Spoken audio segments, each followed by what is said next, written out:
A história começa com um homem chamado Tamaki sendo esfaqueado repetidamente. A garota que o está esfaqueando soa como uma psicopata enquanto chama seu nome. Sua faca começa a brilhar, e Tamaki perde sua vida. Logo depois, Tamaki fica chocado ao perceber que, de alguma forma, ainda está vivo quando acorda e encontra algum tipo de monstro verde falando com ele. Esse monstro lhe dá o nome de Gaboru e o força a comer um inseto gigante e nojento. Gaboru está exausto demais para fazer qualquer coisa, então ele volta a dormir. Quando acorda no dia seguinte, ele está cercado por o que ele chama de um bando de bebês verdes e feios. Então, ele percebe que agora é um deles. Isso leva a concluir que ele morreu e foi renascido como um pequeno e indefeso goblin. 3 dias depois, Gaboru percebe que os goblins amadurecem muito mais rápido que os humanos, pois ele já cresceu bastante. Ele fica animado ao notar que tem uma voz novamente e que é muito ágil. Ele decide não pensar demais nas coisas e apenas se sente grato por ter uma segunda chance na vida. Gaboru promete sobreviver da melhor forma que puder em sua nova vida, e ele chega ao 4º dia.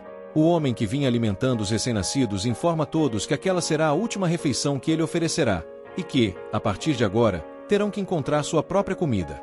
Todos se alimentam dos insetos, e um deles é o primeiro a se aventurar do lado de fora. Assim como antes, esse mundo tem um sol e um céu azul, mas também possui pássaros bem feios. No meio da exploração, Gaboru forma uma equipe com Gab-Kishi, o maior dos jovens goblins, que se junta a ele especificamente porque será útil na caça. Os dois trabalham juntos enquanto Gab-Kishi persegue um coelho unicórnio e o finaliza. Depois de demonstrar o tipo de relação que quer ter, Gaboru tenta usar o chifre do coelho como uma arma. Nesse momento, ele tem uma visão estranha que lhe diz que ele obteve o chifre da pequena criatura. Sem entender bem o que foi aquilo, ele continua, pois está faminto. Emocionado, ele agradece a Gab-Kishi por ajudá-lo a conseguir comida, mas Gab-Kishi só quer que ele coma ou chore, não faça os dois ao mesmo tempo. No 5º dia, eles caçam outro coelho unicórnio, mas desta vez Gaboru usa o chifre como arma e percebe que é muito útil. Ele retira outro chifre e vê novamente uma visão. Ignora a visão para continuar comendo, mas então outra visão aparece. Dessa vez, ele ouve uma voz que diz que ele aprendeu a habilidade chamada fuga. Ver essa visão uma segunda vez confirma algo que ele suspeitava. Gaboru explica que, em seu mundo anterior, nasceu com uma habilidade rara de ESP chamada absorção, que lhe permitia comer praticamente qualquer coisa e ter a chance de ganhar as características do que ele consumia. Felizmente, parece que ele ainda possui essa habilidade, mas infelizmente, todas as habilidades de sua vida passada foram resetadas. Enquanto continua caçando coelhos, Gaboru reflete sobre como teve sorte de, entre todas as suas habilidades, a absorção foi a única que ele manteve. Isso porque, neste mundo, existem muitos monstros com poderes incríveis vagando por aí. No 6º dia, uma goblin chamada Gabmi fica impressionada ao ouvir que nossos amigos têm caçado coelhos unicórnios. Gaboru não achava que fosse algo tão importante, mas Gabmi comenta que uma pessoa perdeu a vida recentemente ao ser perfurada por um desses coelhos. Ela sabe que Gaboru é quem lidera a caça e o admira por ser inteligente, legal e forte. Gaboru se pergunta o que ela pensa dele, mas ela o considera apenas comum. Gaboru a convida para acompanhá-los na próxima caçada, e ela aceita. No dia seguinte, entretanto, chove, então eles adiam a caçada para o dia posterior. Gaboru decide verificar o depósito do grupo para ver se consegue fazer uma nova arma. Ele retorna com materiais para criar uma arma, mas não consegue esquecer o que viu lá. No depósito, ele encontrou um grupo de mulheres humanas capturadas. O motivo era bastante óbvio, mas Gaboru prefere não pensar sobre isso. O ancião que o observa se chama Gab-Kishi, e é o responsável por dar a ele seu nome pouco criativo. O ancião fica impressionado com Gaboru e explica que ele pode subir de nível mais rápido que os outros. Gaboru não entende o que significa subir de nível, então o velho lhe diz para tocar em sua própria cabeça. Gab-Kishi toca em sua cabeça, e a voz revela que ele está atualmente no nível 86. Ele explica que, ao alcançar o nível 100, será capaz de evoluir para uma forma de vida mais avançada. No entanto, ele duvida que isso seja possível, já que é algo raro. Descobre-se também que os goblins envelhecem muito rápido.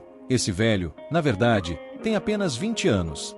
Gab-Kishi comenta que os outros estão para retornar, e ele terá a chance de ver como é um hobgoblin evoluído. O velho goblin solta uma risada maníaca, imaginando que tipo de presa eles trarão dessa vez. No dia 8, o grupo sai para caçar e Gab-Kishi se junta a eles. Ele fica encarregado de dar cobertura, enquanto outro Goblin luta a média distância, e um terceiro avança na linha de frente. A formação dos 3 Goblins funciona perfeitamente, e eles conseguem caçar monstros maiores. A comida é deliciosa, especialmente para Gab-Mi, que estava comendo apenas frutas até então. Ao comer a carne, Gab-Kishi ganha várias habilidades, incluindo resistência a veneno e algo chamado Olho Maligno. Isso é muito mais do que ele obteve de outros animais, evidenciando que essa cobra era de outro nível. Os outros Goblins não entendem bem o que ele está falando, e Gab-Kishi ainda deseja comer a cabeça da cobra. Infelizmente, ele não pode, pois é venenosa, e os outros morreriam se comessem. Acostumando-se com essa nova vida, Gab-Kishi reflete que, não importa o quão estranho lhe pareça, está determinado a sobreviver em sua segunda vida.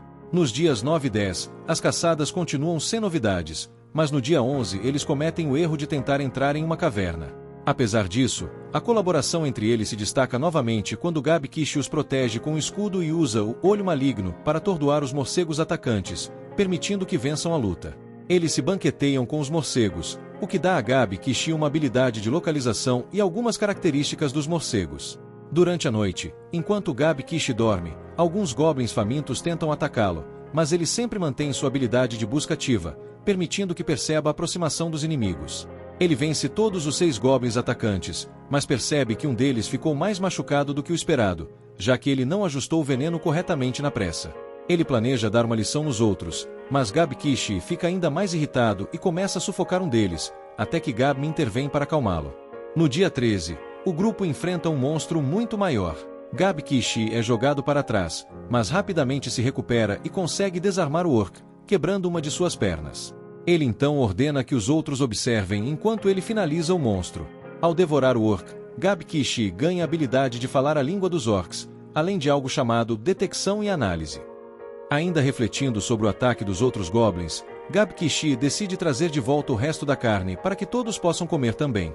Inicialmente, os outros ficam receosos, mas ele os tranquiliza, e todos comem bem pela primeira vez. Observando-os, ele pensa sobre como nunca teria considerado ajudar os indefesos em sua vida passada. É evidente que sua aparência mudou desde que veio para esse novo mundo, mas ele se pergunta se algo mais mudou profundamente dentro dele. Enquanto dorme, Gab-Kishi tem uma nova visão. A mensagem fala sobre como seus níveis foram excedidos e que ele cumpriu todas as condições especiais para uma evolução. Embora o sistema mencione algo sobre uma possível evolução, ele está cansado demais para ler tudo e apenas seleciona sim antes de voltar a dormir.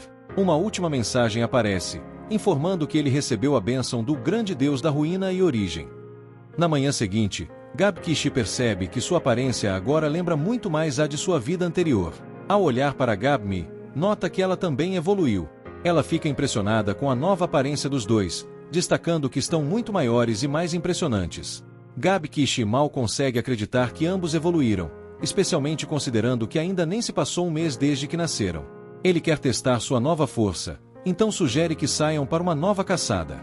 Surpreendentemente, Gab-Kishi decide testar sua nova força enfrentando Gab-Mi, e ela realmente gosta da ideia. Os 2 hobgoblins musculosos duelam do lado de fora, mostrando quanto suas habilidades de combate melhoraram. Embora Gab-Mi seja mais rápida, Gab-Kishi vence facilmente graças à sua força bruta.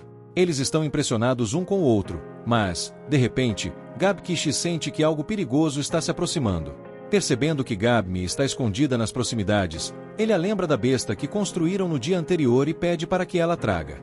Quando Gab-Kishi observa melhor, vê um grupo de lobos ferozmente perseguindo coelhos. Assustado, um dos goblins menores foge, mas é rapidamente capturado e derrotado pelos lobos. Vendo uma oportunidade de testar suas habilidades evoluídas, Gab-Kishi ordena que Gab-Mi atire uma flecha envenenada contra o líder dos lobos. Com isso, os dois partem para o combate direto, atacando os lobos restantes. O veneno de Gab-Kishi, aplicado nas flechas, enfraquece o líder dos lobos, e sem seu líder, o bando se torna desorganizado, facilitando o trabalho de Gab-Kishi e Gab-Mi. Após derrotarem os lobos, Gab-Kishi decide devorar o líder do bando, o que lhe concede habilidades de liderança militar. Ele distribui a carne entre os outros goblins, mas os informa de que eles precisarão caçar por conta própria para sustentar o grupo. Os outros, inseguros, pedem para que Gab-Kishi os ensine a caçar, e ele concorda, prometendo também ensiná-los a fabricar armas. Gab-Kishi, em um momento inspirador, diz que não há problema, pois todos são companheiros, o que faz com que os outros goblins o aclamem. Nesse instante, ele sente que consegue enxergar o caminho que seguirá nesse novo mundo. Ele vai se fortalecer continuamente, liderando seus aliados para alcançar seu verdadeiro objetivo. 4 dias depois, Gab Kishi continua treinando seus companheiros, que ainda têm muito a aprender. Em um momento inesperado, ele se depara com Gabmi, criando uma situação constrangedora. No dia 17, todas as mulheres humanas que estavam cativas tiraram suas próprias vidas, e Gab Kishi realiza uma pequena cerimônia fúnebre com Gabmi. Passamos então para o dia 24, quando Gab Kishi está intensamente treinando os outros goblins e, paralelamente, consumindo todos os inimigos promissores que encontra, adquirindo várias novas habilidades. Nesse dia, um novo grupo de goblins se aproxima da vila. Gab Kishi se prepara para proteger seus companheiros, mas Gabmi o interrompe e explica que esses goblins são, na verdade, os saqueadores, e também os pais da geração de goblins de Gab Kishi. Eles capturaram outro grupo de mulheres humanas e parecem satisfeitos, pois as anteriores haviam tirado suas vidas. Como os goblins saqueadores são extremamente fortes, quando se reproduzem com outras espécies, ainda assim geram descendentes goblins. Embora Gab Kishi compreenda o instinto de reprodução, ele não concorda com a situação e se oferece para cuidar das mulheres humanas. Isso enfurece os saqueadores, gerando um conflito entre as gerações de goblins. A tensão entre os dois grupos aumenta, mas 2 goblins femininas, Absato e a maga Absai, intervêm, sugerindo uma solução para evitar uma guerra civil. As garotas propõem que os líderes de cada geração lutem, e o vencedor decide o futuro da vila. O líder dos saqueadores aceita a proposta, com a intenção de ensinar uma lição a Gab Kishi. Durante o combate, Gab Kishi surpreende a todos a usar uma habilidade misteriosa, criando fios que emergem de seu corpo. Ele explica que isso é possível graças a uma habilidade que aprendeu ao devorar uma aranha demoníaca, permitindo que produza seda de aranha. As 2 garotas ficam impressionadas ao ver alguém tão habilidoso surgir enquanto estavam fora, e Gab Kishi é oficialmente declarado o novo líder da vila, assumindo o controle e garantindo que as mudanças que deseja serão implementadas. Gab Kishi, ao se afirmar como líder da vila e instituir suas regras, pergunta se alguém tem algo a opor. Sem contestação, ele então se dirige às mulheres humanas, assegurando que todos os goblins foram proibidos de tocá-las. Ele também promete manter distância, assegurando que, quando possível, as levará a um vilarejo humano. No entanto, enquanto as mulheres questionam o que precisam fazer, Gab Kishi revela que seu verdadeiro interesse está no conhecimento que elas possuem. Curioso, ele pergunta sobre sua origem e descobre que elas eram parte de uma caravana comercial, brutalmente atacada pelos goblins, resultando na morte de todos os homens e deixando apenas as 5 mulheres como sobreviventes. No 28º dia, Gab Kishi nota uma mudança nas mulheres. Apesar de não terem superado o trauma, elas aparentam estar mais positivas, possivelmente para facilitar o convívio. Empenhado em aliviar o ambiente, ele prepara uma refeição, durante a qual descobre que 2 delas são irmãs, talentosas cozinheiras e costureiras. Uma terceira usa óculos e é alquimista, enquanto outra, mais distraída, é avaliadora e ferreira. A ruiva, novata em combate, é designada por Gab Kishi para receber treinamento no futuro. Ele, então, intensifica o treinamento do grupo, impondo disciplina rígida e introduzindo exercícios em grupo para fortalecer a coesão. Com o clima chuvoso no 31º dia, Gab Kishi realiza um treinamento de combate exaustivo, enquanto os outros goblins observam, impressionados. À noite, ele percebe que alguns goblins estão prestes a quebrar sua regra de proteção às humanas. Em resposta imediata, Gab Kishi elimina um dos infratores e prende os demais, lembrando-os das consequências. Ele pede desculpas às mulheres, e a ruiva, emocionalmente abalada, desaba em lágrimas em seus braços. Reunindo os goblins, Gab Kishi faz uma demonstração severa de punição aos desobedientes, deixando claro que qualquer desrespeito às regras será castigado. O grupo recebe o recado, mas Obkin, que sofreu o pior da punição, acaba falecendo no dia seguinte. No dia seguinte, Gab Kishi lidera um ataque a um poderoso Triornri com apoio de sua equipe, adquirindo novas habilidades com a vitória, incluindo a Triburs, um golpe triplo devastador. Mais tarde, a ruiva, ainda traumatizada, se aproxima dele em busca de conforto e é acolhida. Ao acordar, ele percebe que outra Goblin se juntou a eles. Nesse mesmo dia, o grupo descobre que Gabi, uma Goblin feminina, evoluiu para Hobgoblin, reforçando a estrutura da vila. Gabi assume a liderança da unidade de ataque à distância, enquanto Gab Kishi se encarrega das forças armadas. Obsato lidera o grupo de mobilidade, e Obsei, como única maga da vila, é nomeada capitã da divisão mágica. A estrutura da vila, finalmente organizada, permite que Gab Kishi se aventure mais a fundo na floresta. Em suas incursões, ele testa uma poderosa magia de destruição, obliterando um Triornri com facilidade, mas percebe que o poder o torna excessivamente confiante. Com isso, acaba entrando na temida Floresta do Norte, região proibida pela presença do lendário Urso Vermelho, uma criatura aterrorizante que os Goblins foram alertados a evitar. Ele encontra uma área repleta de sangue e destroços, lembrando-se do aviso de Gabi sobre a ameaça daquele local. Aparecendo de repente, o Urso Vermelho revela sua força ao rasgar a armadura de um Triornri com facilidade, algo que o próprio Gab-Kishi e seus guerreiros mal conseguiram fazer. Ainda assim, ao invés de recuar, Gab-Kishi sente-se desafiado e determinado a enfrentar o monstro. Ele planeja derrotá-lo e absorver suas habilidades, iniciando o combate com a primeira fase de sua magia de destruição. De volta à vila, Gabi começa a se preocupar com a ausência de Gabru, pois ninguém o vê há algum tempo. Enquanto isso, Gabru enfrenta a batalha intensa contra o Urso Vermelho, e se surpreende quando a criatura sacrifica o próprio braço para bloquear seu feitiço Demi. O urso responde com uma sequência de ataques devastadores, e Gabru percebe que sua armadura, adquirida com o Triornri, não será suficiente para defendê-lo. Decidido a atacar, ele visa a cabeça do urso, mas seu golpe não penetra o crânio da fera, que o arremessa para longe.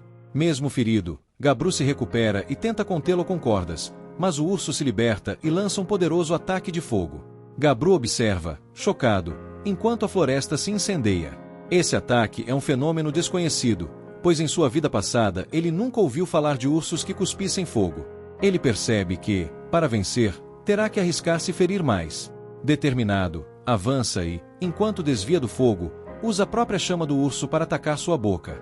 Porém, mesmo com um golpe certeiro, o urso não se rende, retaliando com um ataque que obriga Gabru a se defender o máximo possível. Apesar de conter parte do dano, ele sai gravemente ferido, admitindo que o confronto ficou empatado. Ainda assim, Gabru deixou sua lâmina na boca do urso, impedindo-o de usar o fogo novamente. A criatura permanece implacável, e ele, já exausto e quase derrotado, reflete que isso só tornará a vitória mais saborosa. Com um espírito indomável, ele continua atacando, mas o embate é árduo, e ele até perde um braço. No entanto, ao final do 34º dia, Gabru consegue triunfar. Mal sobrevivendo, ele se permite a recompensa de devorar o urso, absorvendo uma série de habilidades poderosas, incluindo força descomunal e resistência a danos intensos.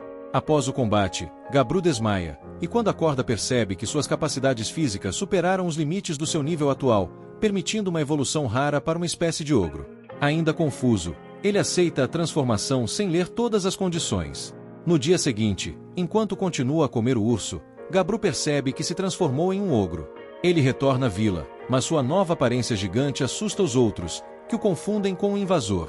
Enquanto eles se preparam para fugir, Gabri o reconhece, mas sua recepção não é de alegria, e sim de frustração por sua longa ausência. Ferida por causa do desespero, Gabri o repreende por ter perdido um braço e elogia sua coragem por derrotar o Urso Vermelho. Os outros, atonitos, se impressionam com o feito de Gabru, que, em apenas um mês, se tornou capaz de vencer o Mestre das Terras do Norte. Com o tempo, todos se acostumam com a presença de Gabru, admirados com sua nova forma, mais robusta e poderosa. Ele vai até as mulheres humanas, seguido por Gabri e a Ruiva, que parecem desconfiadas. As humanas, inicialmente assustadas, se acalmam quando Gabru explica que ainda é ele.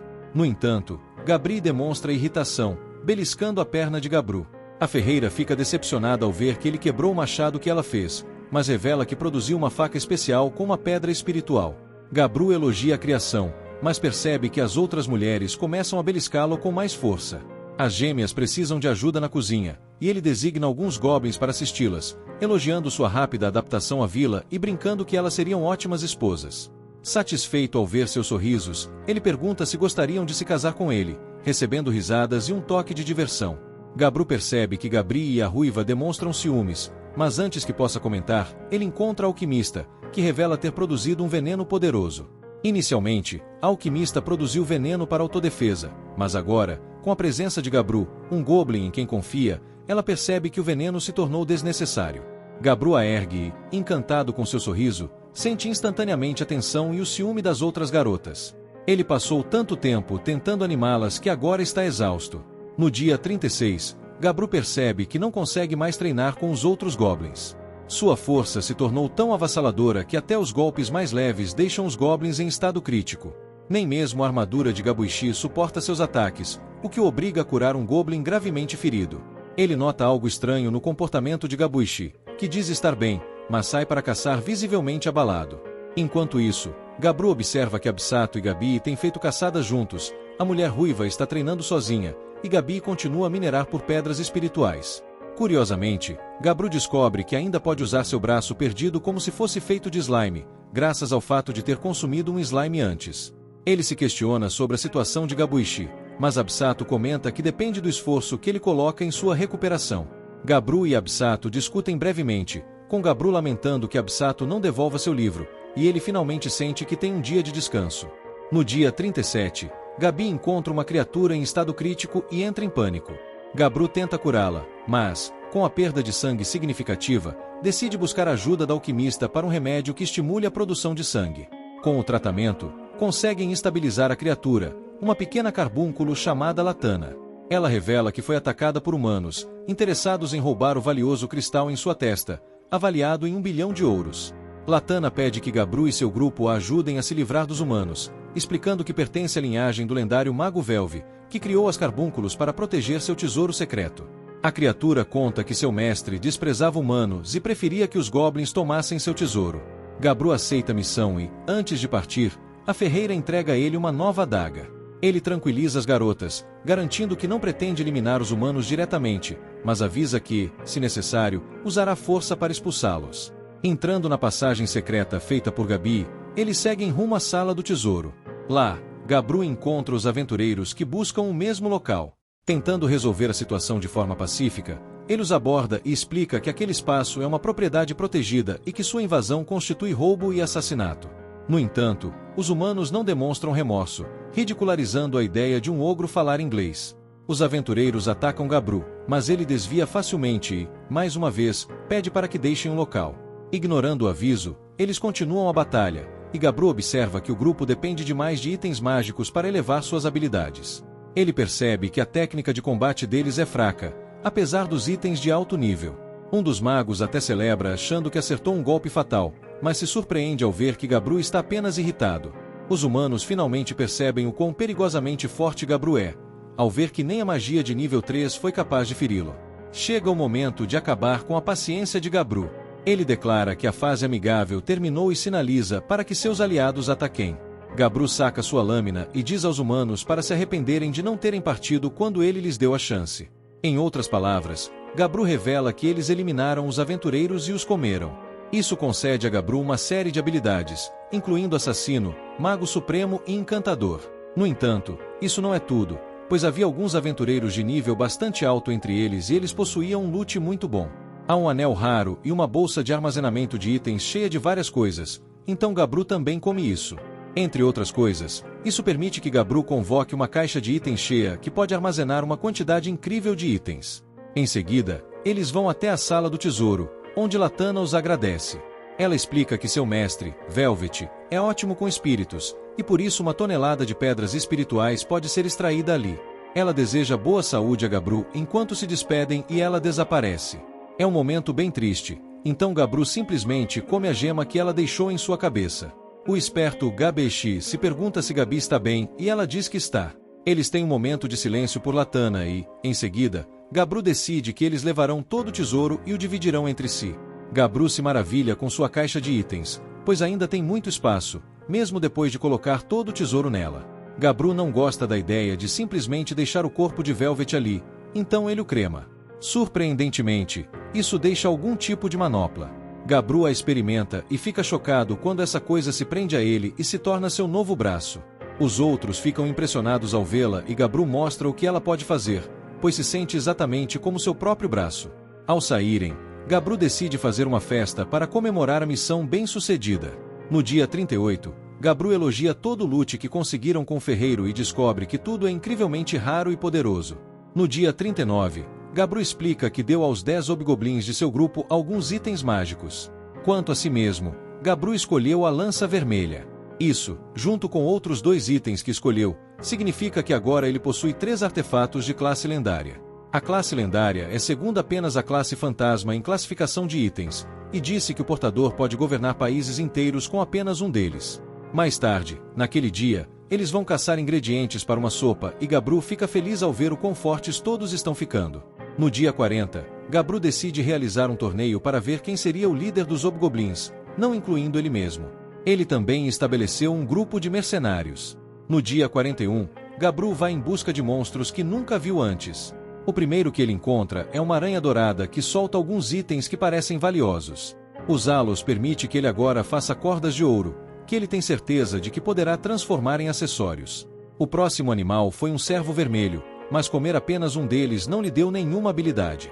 Mais exploração leva Gabru a uma grande árvore. Ele explica que neste mundo existe uma espécie chamada dríades. Segundo Gabru, elas tentam seduzir machos de outras espécies inteligentes e os usam como sua própria nutrição. As dríades são todas fêmeas e são tão belas que os homens não conseguem resistir depois de olhar para elas. O motivo pelo qual Gabru está explicando isso é porque uma dessas dríades apareceu diante dele. Ela admira os enormes músculos de Gabru e diz que só gostaria de conversar. Gabru luta para se controlar diante de seu charme, mas ele deve, caso contrário, ela usará como nutrição. Ele precisa evitar isso a todo custo e não pode baixar a guarda. Gabru decide que deve usar a habilidade que nunca usou antes chamada libido. Depois de levar 5 horas para comer a dríade, Gabru ganha uma habilidade chamada Bênção das Dríades. A dríade ainda está viva de alguma forma, então ela diz a Gabru para voltar em breve, mas ele apenas responde que irá se sentir afim. Depois disso, Gabru toma um banho no lago e logo é cercado por homens lagarto. Ele declara que hoje está invencível, então Gabru rapidamente dá conta deles e ainda elimina outro monstro por precaução. No dia 42, Gabru descobre que 2 goblins têm aptidão para magia. Eles imediatamente se tornam parte do pelotão de Obeis, mas o sorriso sorrateiro dela preocupa Gabru. Mais tarde naquele dia, Gabru aprende a encantar sua arma, mas isso parece deixar a ferreira chateada. No dia 43, Gabru está bravo com nosso garoto, mas ninguém explica porque apenas dizem para ele usar a cabeça. A ruiva está tão furiosa quanto os cozinheiros gêmeos, que parecem chateados enquanto tentam alimentá-lo com comida envenenada. Os Elcomises se surpreendem que alguém tão perceptivo quanto Gabru não tenha notado e revelam que as garotas estão chateadas porque estão com ciúmes. Elas sabem que ele teve um encontro com alguém e ele fica chocado ao ouvir que tem marcas de beijo no pescoço. Gabru não tinha ideia e xinga a Dríade por ter feito isso de propósito. Gabru tenta pensar em seu próximo passo, mas fica chocado quando a alquimista revela que ela também sente o mesmo e lhe dá um beijo. Ela espera que ele aceite seus sentimentos, mas Gabru não esperava isso dela. Ele pensa em como isso o deixa feliz, mas Gabru chega furioso. Ela quer que Gabru a trate da mesma forma, e todas as garotas humanas chegam para dizer a mesma coisa.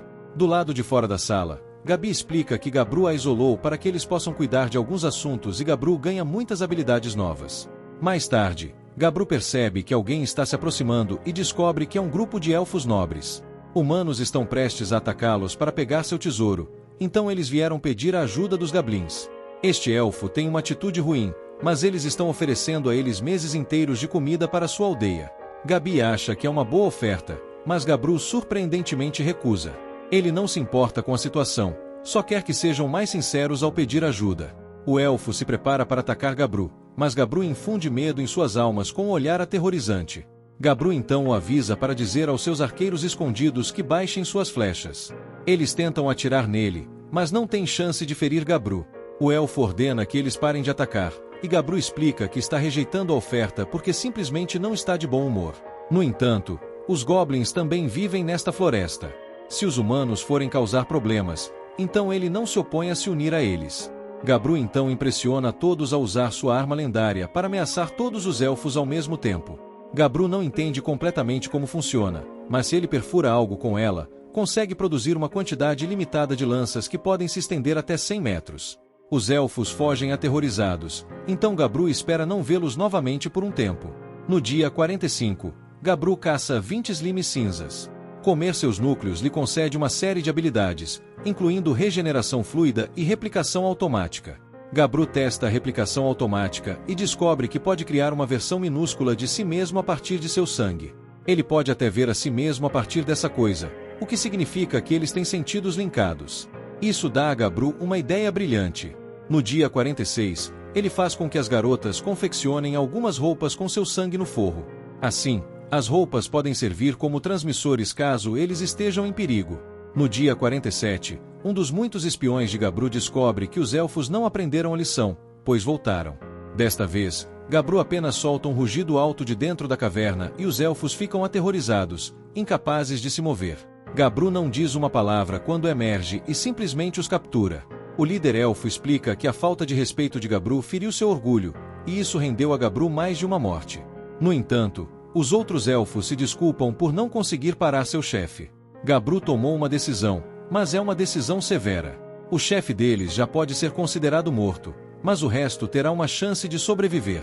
Gabru fará com que enfrentem os goblins em uma luta simulada, e os elfos que vencerem viverão.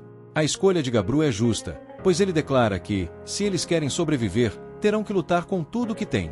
No final, dos 23 elfos, 6 deles foram derrotados. Os 6 eram todos homens, mas Gabru admite para si mesmo que ajustou as lutas porque não gosta de ver mulheres serem eliminadas. Gabru então faz um lanche com os derrotados e ganha muitas habilidades novas.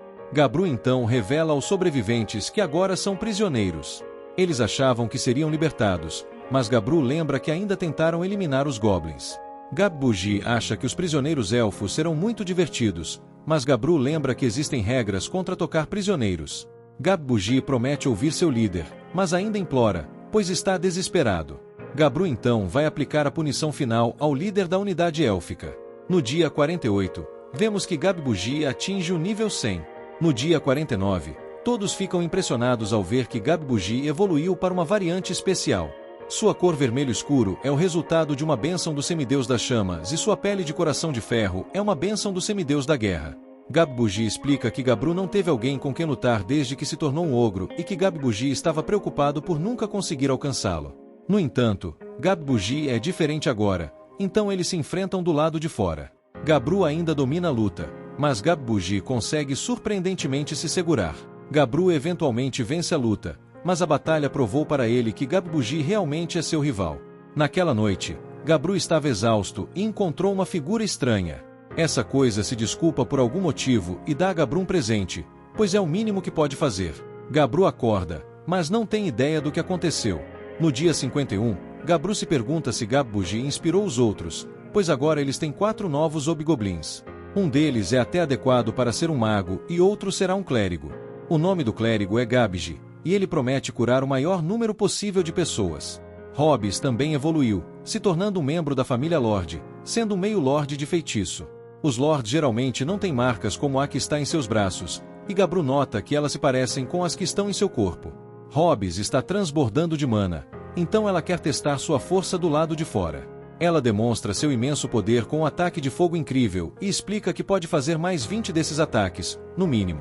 Isso é impressionante, mas o que é ainda mais surpreendente é que ela é apenas um meio-lorde de feitiço neste momento e provavelmente evoluirá para um lorde de feitiço completo na próxima vez. Gabru dá a ela um novo equipamento para combinar com sua evolução, e ela diz ao ciumento rubiçado que logo alcançará seu nível. Gabru percebe que as evoluções têm acontecido com bastante frequência e suspeita que ele seja o motivo disso. O ambiente de um goblin durante seu primeiro mês de vida tem um efeito significativo na taxa de crescimento. É muito bom ver todos ficando mais fortes, mas Gabru admite que nem todos na aldeia são tão sortudos. No dia 52, a geração mais velha de goblins expressa seu descontentamento.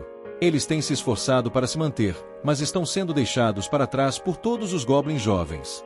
Eles decidiram deixar a aldeia e ficam chocados quando Gabru decide não acabar com suas vidas por traí-lo. Gabru explica que eles não estão roubando nada, então é escolha deles se querem partir. O que é ainda mais surpreendente é que Gabru lhes dá um presente de despedida.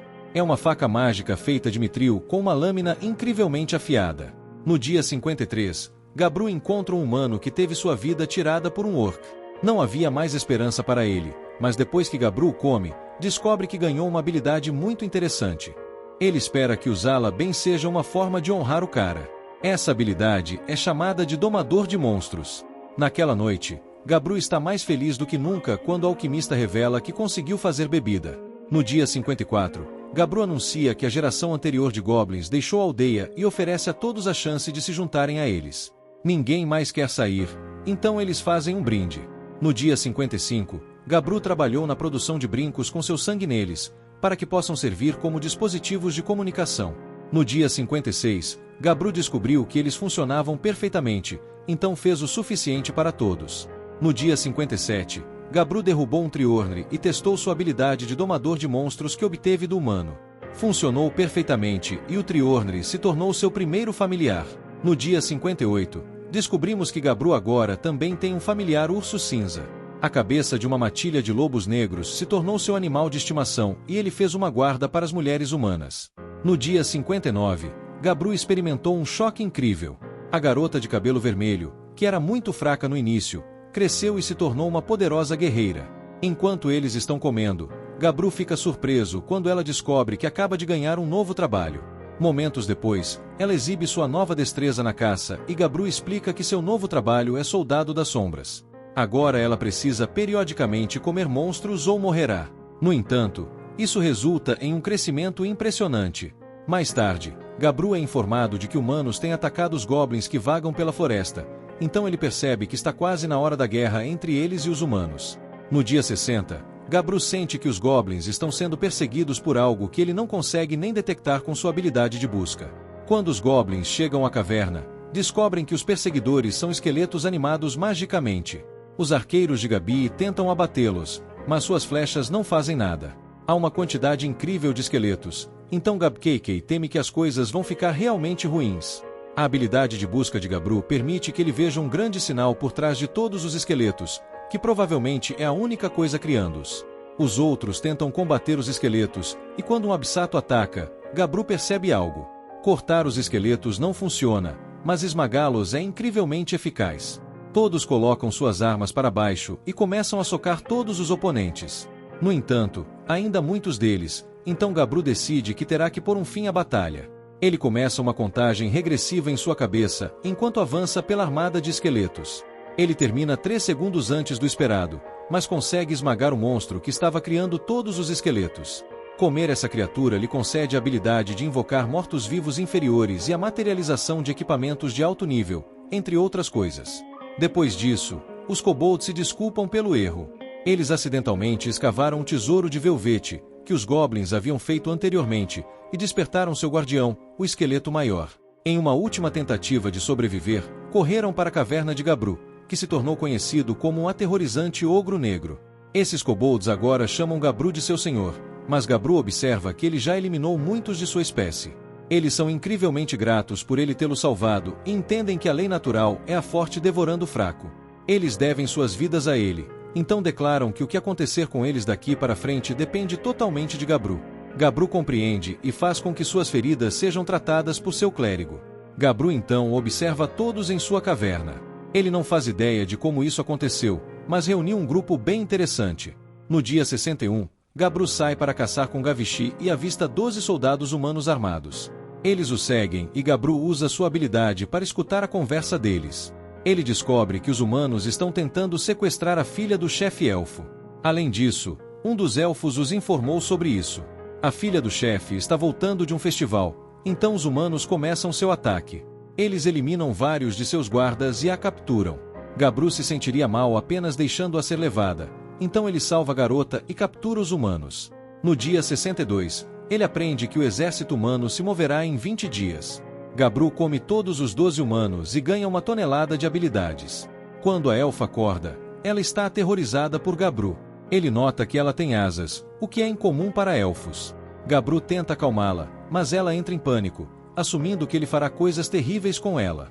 Ela acaba relaxando um pouco após beber um chá calmante, mas fica chateada ao descobrir que Gabru não conseguiu salvar seus guardas. Ela o culpa por apenas assistir ao ataque, mas ele explica que a guerra entre humanos e elfos não é da sua conta. Ele revela que há um traidor entre os elfos, então ela deveria estar mais preocupada com isso. Ela chora incontrolavelmente, então Gabru lhe diz para descansar antes que a levem para casa. Naquela noite, Gabru precisa lembrar o velho para não se aproximar dela. No dia 63, eles levam a elfa de volta para casa. Ela explica que asas são algo que apenas os elfos altos têm, mas geralmente as escondem dentro de seus corpos. Elas não devem ser mostradas a outros, mas ela é tão inexperiente com elas que elas aparecem às vezes. Ao chegarem à aldeia élfica, Gabru percebe que 25 arqueiros estão apontando flechas diretamente para ele, com cabeçotes de mitril. Felizmente, a filha do chefe explica que o ogro salvou sua vida. O chefe agradece por terem salvado sua filha, mas Gabru explica que não fez isso por boa vontade. Ele quer uma recompensa e pensa em como está permitindo que o chefe mostre o que sua espécie significa para ele. Assim, Isso dará a Gabru uma chance de entender o julgamento do chefe. A recompensa de Gabru é algo chamado Feyenoord. É um tesouro familiar e um item mágico. A filha fica chocada que ele daria isso, mas o chefe explica que é um pequeno preço a se pagar pela segurança dela. Gabru fica satisfeito com isso e, em troca, oferece informações aos elfos sobre os movimentos do exército humano. Os dois grupos agora estão em bons termos e os elfos deram aos goblins 1 tonelada de equipamentos de Mithril. O chefe se pergunta se eles sabem algo sobre um grupo de lutadores de elite que desapareceram, mas Gabru apenas finge não ter informações sobre eles. O chefe ainda oferece a Gabru uma boa bebida como presente, então Gabru promete ajudá-los sempre que precisarem. Naquela noite, Gabru não consegue acreditar em quão deliciosa é a bebida que os elfos fizeram. No dia 64, ele fica chocado ao descobrir que Gabmi evoluiu para uma variante pura.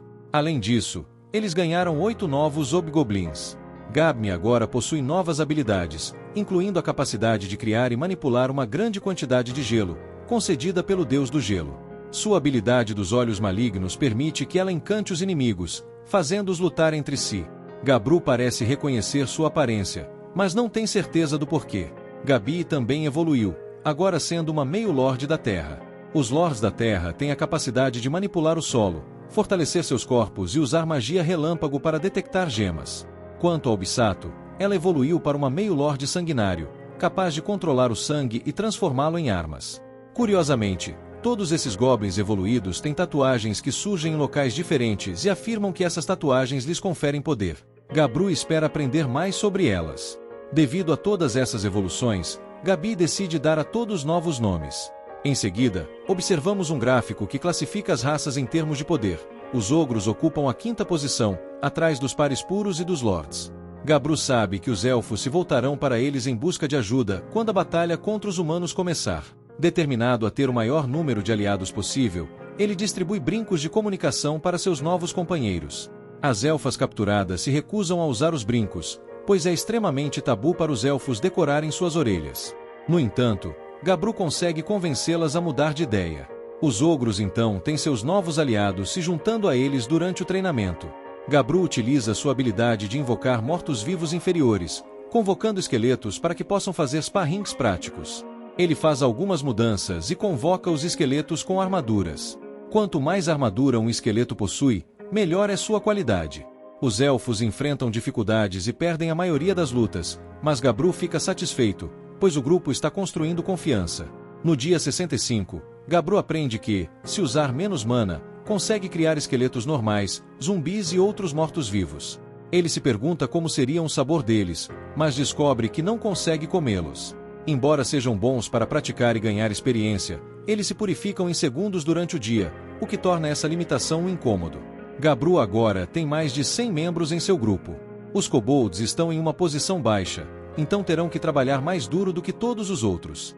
Após uma luta, Gabru se preocupa se Gofou está comendo carne podre demais, mas ela acha que é a melhor. No dia 66, Gabru pede a Eart que feche a saída da caverna de onde os esqueletos estavam saindo. Ele também manda os kobolds caçar com o objetivo de conseguir mais lobos familiares. Os kobolds trabalham mais rápido do que ele esperava, conseguindo coletar 20 lobos. No caminho de volta, eles encontram um javali poderoso, e Eart o destrói. Mais tarde, a garota ferreira revela que ela melhorou o machado que Gabru danificou durante a luta contra o urso vermelho. O machado foi modificado com uma liga de pedra espiritual, ferro e mitril. Gabru fica impressionado, e a garota ferreira revela que conseguiu evoluir para uma ferreira elemental. No dia 67, Gabru descobre que Keeshi sempre teve uma queda por Eart. Surpreendentemente, Gabru já sabia. Keeshi explica que precisa de ajuda porque não sabe o que fazer. Gabru então elabora um plano para ele. Ele quer que Keeshi faça algo naquela noite, e espera ouvir boas notícias pela manhã. Naquela noite, Keeshi confessa seus sentimentos a Eart, e ela parece aceitar bem. Na manhã seguinte, Keeshi se sente mais leve e mais forte do que nunca durante um combate contra Gabru. Ele consegue desferir mais ataques do que o habitual, e Gabru fica feliz que as coisas tenham ido bem para seu amigo. Na verdade, Eart conversou com Dami sobre isso no dia anterior, então Gabru e Dami ajudaram a criar a situação ideal para eles. Keeshi está tão forte e cheio de energia que Gabru teve que se substituir pelo esqueleto negro em seu duelo. Após o treinamento, o grupo habitual de Gabru vai caçar. Eles encontram muitos monstros insetos que ele nunca havia visto antes, então Gabru ganha ainda mais habilidades. A mais interessante delas se chama Exoesqueleto. Gabru a utiliza e fica chocado ao perceber que se tornou como um desses super-heróis que se transformam. Este novo exoesqueleto é extremamente durável, tem a capacidade de se reparar e dispersar impactos. É um pouco chamativo demais para o gosto de Gabru, mas Dami acha que ele parece legal. Gabru tenta voltar para suas roupas antigas, mas acaba ficando apenas em sua roupa de aniversário. Acontece que as roupas normais dele foram usadas para criar o exoesqueleto. É uma pena, pois ele realmente gostava de seu traje, já que era feito de pelagem do urso vermelho. Ogres descobre que a habilidade desse exoesqueleto é ainda mais impressionante, pois permite que ele registre 5 formas. Uma forma utilizou o urso vermelho para que ele pudesse registrar outras. Ogres pensou um pouco e decidiu que queria formas para batalhas aéreas e marítimas. Então, para começar, ele registra uma forma a partir dos insetos para que pudesse brotar asas e voar. No entanto, é bastante difícil de controlar, então ele precisaria de um pouco de prática. Está chovendo muito no dia 69, então a garota ruiva que Ogres uma vez teve que lutar com ela. Ela tem feito um progresso constante e tem pedido mais treinamento ultimamente. Ogres então pensa em como ela costumava parecer um filhote antes, mas agora ela parece mais como um Doberman adulto. Quanto à garota ferreira, ela tem se encontrado com os elfos regularmente para que possam trocar ideias sobre novas armas. Ela está trabalhando no desenvolvimento de uma besta repetidora, mas os testes têm ido tão bem que Ogres pediu que ela avançasse para a fabricação delas. Ogres então deu a ela mais materiais na esperança de que ela pudesse fazer uma nova arma para ele. As irmãs do chefe também receberam um novo título chamado Chefe Principal. Ogres fez com que elas tentassem recriar pratos de sua vida passada, como batatas fritas. Depois disso, Ogres teve uma reunião com alquimistas sobre a fabricação de itens mágicos. Ela revela um item que criou a partir dos ossos do esqueleto negro. É um prego ósseo que tem a habilidade de congelar quem for atingido por ele no lugar. As outras garotas pegam Ogres abraçando o alquimista, mas ele não explica o que acontece a seguir. No dia 70, alguns elfos chegam em nome do chefe elfo. Esses elfos passam pelos antigos companheiros no caminho, mas os brincos de Ogres tinham um efeito de disfarce que os fazia parecer elfos negros. O garoto elfo revela que os humanos estão fazendo seu movimento. Os elfos não poderão lidar com eles sozinhos, então precisam da ajuda de Ogres. Os preços não são uma preocupação para eles, já que o chefe só quer que o inimigo seja eliminado completamente. No entanto, seu contrato será considerado nulo se Ogres recuar. Ogres aceita o trabalho, mas explica que eles farão isso em seus termos. Ogres instrui o garoto a dar ao chefe elfo uma pulseira para que possam se comunicar. Informação é uma arma crucial e Ogres já tem seus mini-soldados cobrindo as florestas. Ogres reúne todos no campo. É hora de colocar tudo o que eles têm trabalhado em uso. A partir deste dia, eles se tornarão uma empresa mercenária. Agora eles são uma força profissional de lutadores e todos gostam da ideia. Ogres decide que eles serão chamados de Companhia Mercenária Parabellum. Ele diz a todos para se prepararem para a batalha, pois é hora de seu primeiro trabalho, e todos começam a gritar Parabellum. No dia 71, a Companhia Parabellum de Ogres faz seu primeiro trabalho. Eles têm um total de 36 membros, e com a magia de Celsei, seus familiares podem se juntar a eles, totalizando 73. Eles se deslocam no início da manhã com base nas informações coletadas por um dos mini-soldados de Ogres. Uma barreira cerca a base do exército humano, mas Ogres usam um atributo em seu braço prateado para destruí-la. Uma vez que a barreira é derrubada, Eart usa sua habilidade de controlar a terra para fechar quaisquer rotas de fuga para os humanos. Domi e Celsei então tomam a frente em um bombardeio mágico coordenado. Ogres convoca uma horda de esqueletos e complementa com algumas lanças para garantir. No entanto, ele fica impressionado ao descobrir que tudo isso não é suficiente para eliminar os humanos. Uma senhora cavaleiro está liderando a defesa deles, então Ogres se apresenta com um rugido. Os humanos podem perceber que o Ogres negro está controlando os mortos-vivos, então a senhora cavaleiro declara que eles o derrubarão juntos.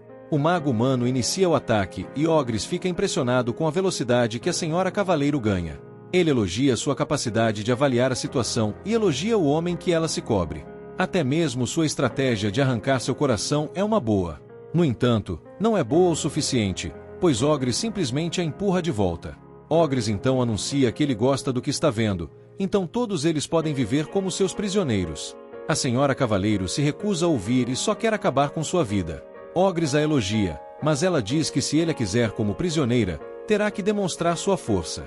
Se ela for derrotada, ele pode fazer o que quiser. Ogres diz ao seu grupo para eliminar todos, exceto a Senhora Cavaleiro, o feiticeiro, a sacerdotisa e a espadachim flamejante. Eles devem ser levados vivos, mas o resto pode ser eliminado e comido.